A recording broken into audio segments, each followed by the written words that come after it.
Bonjour. Merci beaucoup d'accepter pour accueillir nous aujourd'hui. Le peuple mauricien peut souffrir.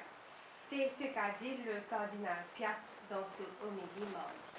Est-ce qu'il vous partage cet avis? Absolument. Je crois que nous sommes dans une situation aujourd'hui que nous avons énormément de problèmes dans le pays. Et nous trouvons par exemple que le pays vraiment en ce moment-ci dans une situation très très très critique. Il est dans une situation critique sur le plan social, sur le plan économique, mais aussi sur le plan environnemental. Sur le plan social, vous trouvez qu'il y a quand même beaucoup de problèmes comme la pauvreté, la drogue et l'insécurité. Nous ne pouvons pas faire la liste comme ça. C'est une longue liste pour montrer que sur le plan social, il y a un gros problème. Deuxième série de problèmes, c'est sur le plan économique. Et là aussi, un gros problème sur le plan économique. Et ça finit aggravé avec le Covid, ça vient aggravé avec le Wakasho. Alors, sur le plan économique, nous trouvons par exemple nos dettes publiques, nos balances des paiements, l'inflation, etc. Tout ça peut impacter énormément sur la vie des Mauriciens. Et finalement, avec la dévaluation de la roupie, etc., le Mauricien moyen pour trouver en difficulté, pour les capables de joindre les deux bouts dans les mois, les années à venir. Et ça, c'est très très grave. Et troisième volet de ce problème-là, c'est sur le plan environnemental. Alors, le pays est en danger sur le plan environnemental parce que, pour commencer, il peut faire un projet sans vraiment prendre en compte la durabilité, la sustainability, comment on dit ça en français, le projet qui n'est pas durable. Et si vous guettez par exemple, la plupart de nos projets, c'est que nous pouvons faire, nous pouvons bétonner l'espace vert. Or, le pays, pas capable, nous dans ce pays déjà, nous ne sommes pas capables d'accepter que tout l'espace vert disparaît. Nous avons un gros problème. Déjà, nous avons un problème de changement climatique.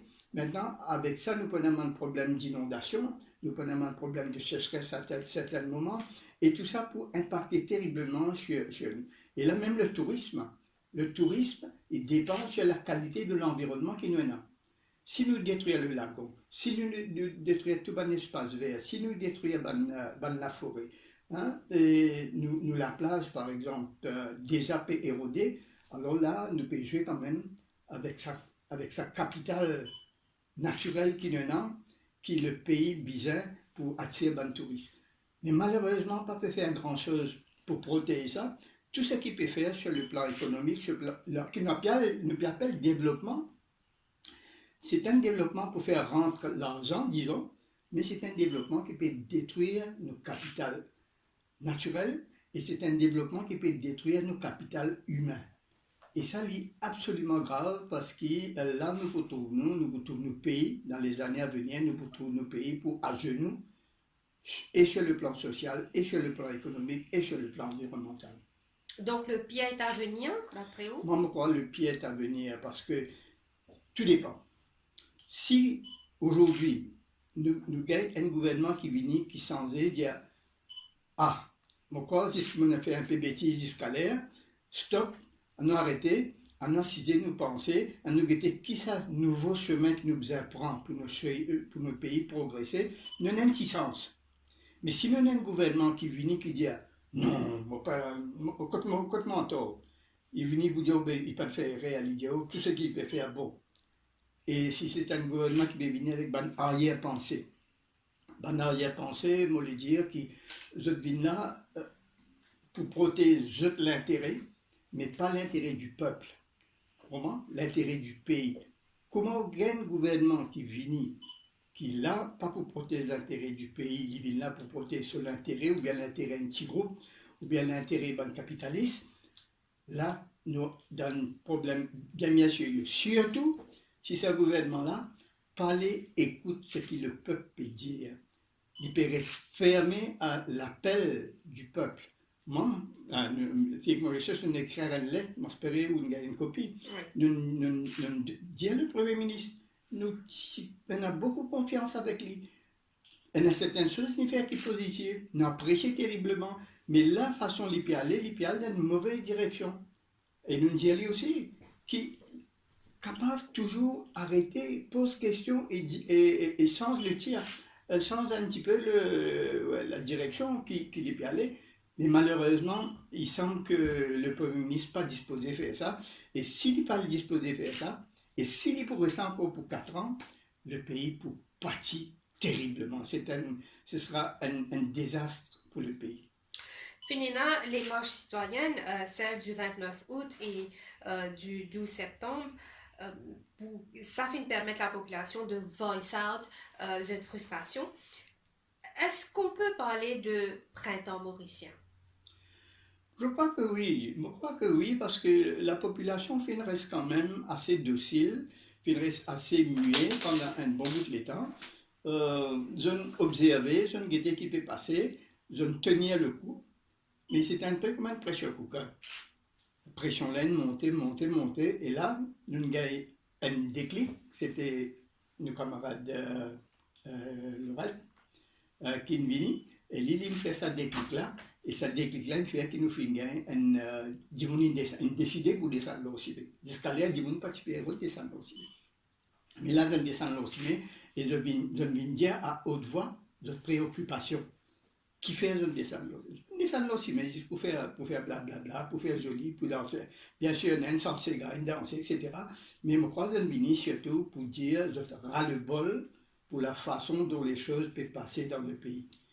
Et moi, je crois qu'il arrive l'air pour te faire lire, et ça, c'est justement le printemps mauricien. Mais, quel est quelle est la marche à suivre? Et dans le dire suivant ça, tu disais la dissolution du Parlement, tu disais rappel le pays aux urnes. Est-ce que les types souhaitables? Les types souhaitables, moi je crois les types absolument souhaitables. Quand on est arrivé là, situation continuité aujourd'hui, moi je dis sur le plan économique, social, environnemental, même sur le plan moral, c'est incroyable ce qui va passer. Alors, je crois que c'est très souhaitable que le Premier ministre rappelle le pays aux urnes et laisse la population, quand même, si vous avez 150 000, d'y faire une grande proportion de nos populations qui est capable de voter. Et quand vous réalisez que le gouvernement est élu avec seulement 27% des voix, donc là, il montre qu'il y a vraiment une débalance. Et là, justement, qui fait arrive tout ça, ce qui est fautif là-dedans, c'est nos constitutions. C'est une constitution qui permet ça. Juste avant, je me suis posé une question. Quand on guette suivant la marche qui finit là, et quand on guette la réaction du Premier ministre, finit même un ministre qui dit insignifiant, et par la suite, le Premier ministre qui dit il prend note sur l'environnement et le Wakacho en oubliant les autres. À quoi ça fait penser? Est-ce que ou interpellé par cette façon dont l'île prend les choses? Je suis très très déçu. Moi personnellement et aussi tous les bons camarades au niveau du Think Mauritius, nous sommes très déçus de la façon dont le Premier ministre prend les choses. Moi je crois que ça aurait été une occasion pour le Premier ministre de dire voilà, nous avons là une population qui nous envoie nous là, ils mettent nous dans le Parlement, de faire nous confiance. Nous présentons un programme, de tout type d'accord avec ce programme-là, mais possiblement parce qu'ils ne peuvent pas suivre nos programmes comme il faut, c'est pourquoi la nation, les citoyens peut révolter. Alors, la moindre des choses serait que le Premier ministre, au moins, dise ok, on peut écouter, on gagne le message. Maintenant, même s'il gagne le message, il dit oh, il n'est pas capable de faire ça, il n'est pas capable de faire ça, nous comprenons. Tout ça, c'est à débattre. Mais au moins, fait-nous comprendre qu'il gagne le message et qu'il est vraiment interpellé par ce message-là. Et pas seulement interpellé, mais il est aussi disposé, après qu'il gagne ce message-là, prendre une action corrective. Ça veut dire qu'il a l'intention de faire maintenant. Qu'il a l'intention de faire différemment de façon de faire jusqu'à l'heure. Mais malheureusement, le Premier ministre, pas venu dans sa direction-là, il vient dire bonne chose qui est finalement montré, il n'est pas intéressé. C'est le désintéressement avec les affaires du pays. Et ça, c'est grave. Quand le Premier ministre n'est pas intéressé avec les affaires du pays, Là, la situation est vraiment, vraiment grave. Qui est capable, quels sont les risques auxquels nous sommes capables de nous confronter? Ben justement, comme on dit, là, le risque, c'est pour une dégradation au niveau social, une dégradation au niveau économique, une dégradation au niveau environnemental, et l'État met tout, et même une dégradation au niveau, comment on dit, de la moralité dans le pays. Vous connaissez la moralité, il commence là-haut, ça. Si d'autres pays agissent d'une façon immorale là-haut, tout le monde en bas, toute la population en bas pour développer sa culture d'immoralité, une culture d'impunité, une culture de népotisme. Et même si on prend un problème aussi important que la drogue, ce qui peut passer dans le pays aujourd'hui peut faire nous gagner beaucoup, beaucoup de doutes sur la façon dont la drogue peut rentrer dans le pays. Il paraît que la façon qui peut arriver, il nous peut gagner l'impression que là-haut même peut accepter que la drogue rentre parce que nous partons n'a rien peut faire si nous l'âme charmine ce rapport, pas de faire aucun effort pour mettre ça en application. D'ailleurs, comme on me dit, comme un paquet de monde dit, plusieurs journaux il si tu déjà mets en application le rapport l'âme charmine, ou à Cassio, pas tu peux arriver aujourd'hui. Ne pas si vous trouvez nous là. Alors, c'est déçu par l'approche du Premier ministre parce qu'il n'a pas pu montrer qu'il y a un Premier ministre qui est intéressé par les affaires du pays. Il peut continuer de la façon qu'il peut faire. D'ailleurs, Mobudji Ali aussi, le Premier ministre a un ego extraordinaire. Et ça, ego-là, qui empêche à dire que mon tort ou bien mon pas bien faire. Et un dimanche qui dit oui en tort, c'est pas un dimanche qui de mauvaise foi ou quoi. Un dimanche qui dit oui mon tort, pour moi, c'est une grande personne. C'est une personne qui vraiment, comment on dit en anglais, wise. Hein? Et malheureusement, le Premier ministre n'est pas disposé à faire ça. Et le gros problème, c'est qu'il est entouré par un petit groupe de conseillers, de qualité, tout ben, charlatans autour de lui. Il est entouré par un petit groupe de monde qui mal conseillé. Et lui, il laisse emporter par sa mauvais conseil qu'il peut gagner là. Finalement, avec le temps, nous trouvons que le Premier ministre, au lieu qu'il nous veille à la population, aux citoyens, il peut renfermer plutôt. Et ça, c'est un mauvais signe encore, comme on dit au là, qui peut faire que nos pays puissent couler. Il est beaucoup question ces derniers temps d'un changement du système. Quand nous cause changement du système, de quoi évoque-t-on exactement? Est-ce qu'il s'agit de la gouvernance, du fonctionnement des institutions? De quoi exactement? Ben, changement de bonne gouvernance, le système, là, valait du jour, ne pas retirer un groupe, mais un autre groupe. Si tu connais ce ban le groupe qui peut faire coalition là, vous êtes aussi mauvais qui sont là quand vous êtes là. Ça veut dire qu'on finit de développer sa culture de népotisme, de favoritisme, de protectionnisme, tout ça on a fait là, on finit de développer ça. Nous tiers sont là, nous mettre l'autre là, il ne peut faire aucun changement. Ce que nous besoin aujourd'hui, c'est effacer et faire. Ça veut dire nous Comment effacer et faire? Un nouveau système complètement.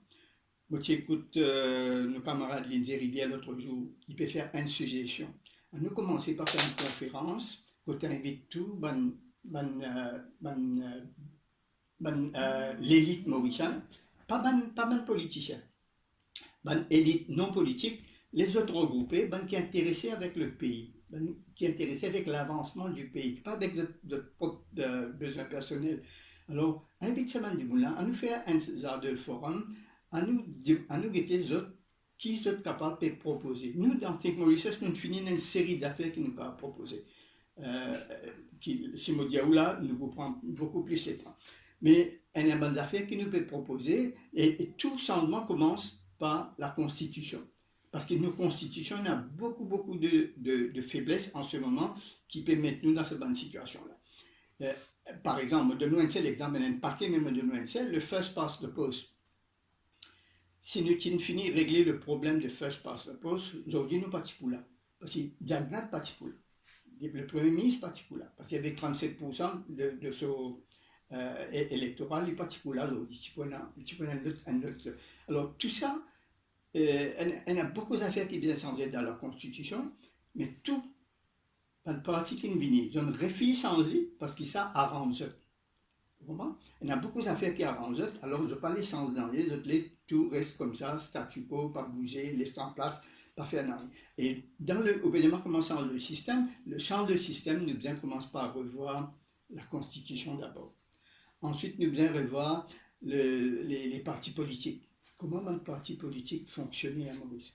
Déjà là, il y a un gros problème au niveau d'un parti politique. On a un leader, comment dire, un monarque, ce qui décidait ça même, puis il n'y a aucune démocratie au niveau des partis politiques, ce qui, le leader fait ce qu'il a envie. Alors, deuxième, c'est revoir un parti politique.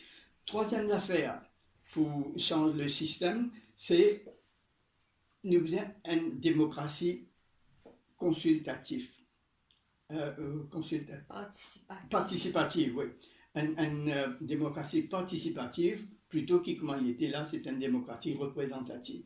Et ça aussi, il demande une belle discussion, il demande un grand débat avant que nous mettions sur place. L'autre affaire qu'il vient faire, pour bien mettre un système, quand nous séparons le judiciaire, l'exécutif et le parlementaire. Alors, ça trois-là, je bien garder indépendant.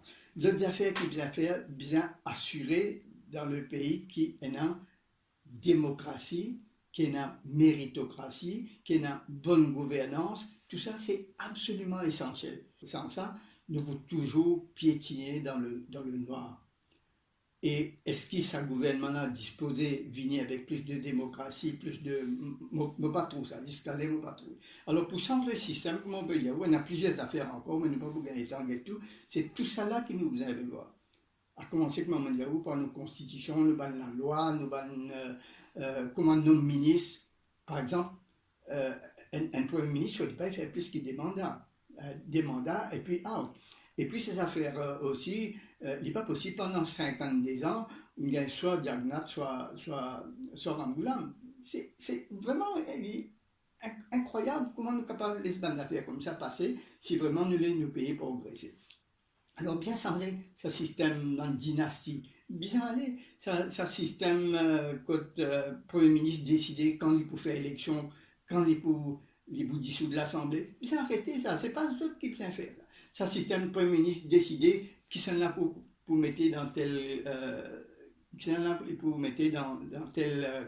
comme chairman dans tel board ou bien qui directeur pour mettre dans tel para-étatique, bien arrêter ça. Nous vous venir avec un parlement quand nous avons un parliamentary committee.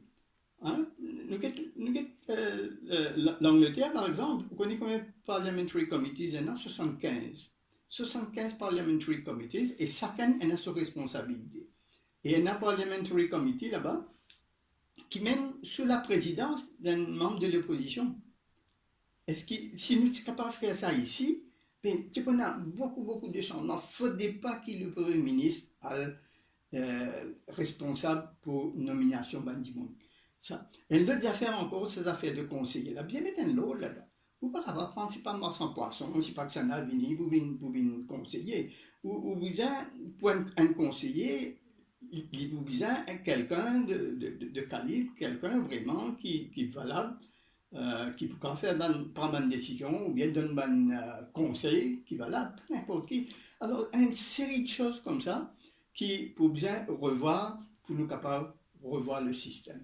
Et le rôle de l'opposition dans tout cela, parce que valeur du jour, nous peinons vraiment une alternance à such. Donc, quel doit être le rôle de l'opposition dans ce contexte qui nous peut vivre actuellement? L'opposition vient revoir ce copie-là quotidien.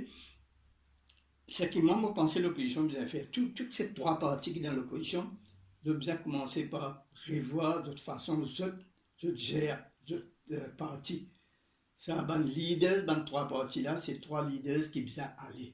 De me faire d'autres les temps, de me faire d'autres travail, nous dire d'autres merci, de me faire possiblement, grâce à eux, nous réciter côté aujourd'hui, mais on arrive au bout du rouleau. Là, nous payons d'autres, rendre un service, notre capable reste pas derrière, mais à ce terme, mettre une nouvelle équipe et laisser l'équipe-là décider comment je peux évoluer et qui vision du pays, qui toute vision de l'île Maurice de demain. Laissez avec les jeunes, mais avec un changement d'idéologie. Parce qu'ici, ils gardent même idéologie qu'ils tiennent avant. Je ne crois pas. Ici, ils servent même stratégie que tu veux servir avant. Alors, changement d'idéologie, changement de stratégie, changement de politique, changement de personne. Il y a un gros changement qui vient faire au niveau de cette partie de l'opposition-là pour être capable de venir à une position quand nous pouvons dire OK, là, nous sommes capables de mettre le pays dans le plan. Mais, il y a un grand mais là. Nous ne sommes pas capables de quitter le pays dans la main d'une équipe de jeunes complètement. Parce que ça aussi, c'est un grand danger. Alors, nous avons bien un bon mix de bonnes qui ont l'expérience pour le pays, et aussi bonnes jeunes, mais bonnes jeunes qui vraiment ont le pays à cœur. Parce qu'ils m'ont tellement jeunes récemment, quand ils sont dans l'opposition, ou t'en hypercosé, vous dites ça pour venir un bon politicien. Et puis, comment maintenant, Stélie, là-bas, il rentre là-bas, il gagne ce petit bout. Ah là, il changeait complètement. Là, il vient quelqu'un de totalement ou pas même reconnaître. Là, il commence à défendre ce qu'il dit, la guerre contre. Là, il commence à défendre ça aujourd'hui. Alors, ça, ben, des gens comme ça, n'est pas besoin, mais comment pas l'identifier ça? Comment pas l'identifier, ben, des gens comme ça, il est très très difficile. Mais c'est pourquoi me dire, quand nous révisons nos systèmes, besoin un proviseur dans nos systèmes. Si quelqu'un au niveau du Parlement n'a pas faire ce travail, comment besoin, et ce ban qui ne vote pas voyer là-bas, ne sont pas satisfaits, il y a une pétition, une majorité du monde dans la circonscription dit bien tirer, pour bien ça dans notre constitution. Mais bien un système, quand nous sommes capables de demander du monde, de l'opinion, s'ils ne sont pas d'accord, aujourd'hui, pourquoi il existe dans nos choses, dans nos constitutions, mais pas servi. Si une majorité de citoyens fait une pétition et qui sont valables, capable de remettre en question la légitimité du gouvernement du jour. Hein? Mais, comment on va dire, où ça, les Boubizans, et aussi un autre d'affaires qui Boubizans dans nos systèmes, si un gouvernement peut fauter, il ne faut pas se faire 5 ans, vous tirez. Là, par exemple, la situation nous était, si nous espérons encore 4 ans, nous sommes foutus. Alors, nous besoin dans ce nouveau système-là, mettre bonnes conditions là. Une des conditions, c'est si un gouvernement ne peut pas faire bien, et la majorité de citoyens peut trouver qu'ils ne peuvent pas faire bien, faire un référendum, voilà le mot motivé.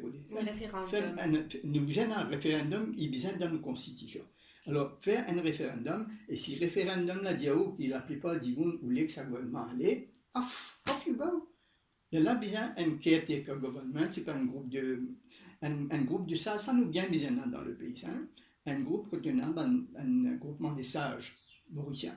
Comment Pierre dit, non, qui n'a pas pour faire politique, comment qui n'a pas pour faire politique, mais qui a à cœur le pays. Et ce bandit-là nous regroupe et bandit-monde au calibre, hein, pas n'importe qui, c'est bandit-monde qui vraiment, comme d'autres sujets, dans d'autres domaines, c'est une autorité dans d'autres domaines. Il n'y a pas que ce bandit-là, mais ce bandit-là, c'est bandit-monde silencieux, tranquille, qui fait, parce qu'ils ont pas le mélange. Avec tout ça, bouhaha qui est là, je les garde un peu, je d'image, et alors je pas faire de même, je pas mettre de même de l'avant. Mais ça m'a dit là, je fais l'idée, je fais l'opinion qui est bien balancée, et c'est ça l'opinion là qui nous a servi aussi. Et c'est pourquoi moi je dis un conseil de sage à Maurice est très très important pour capable aussi décider de certaines choses.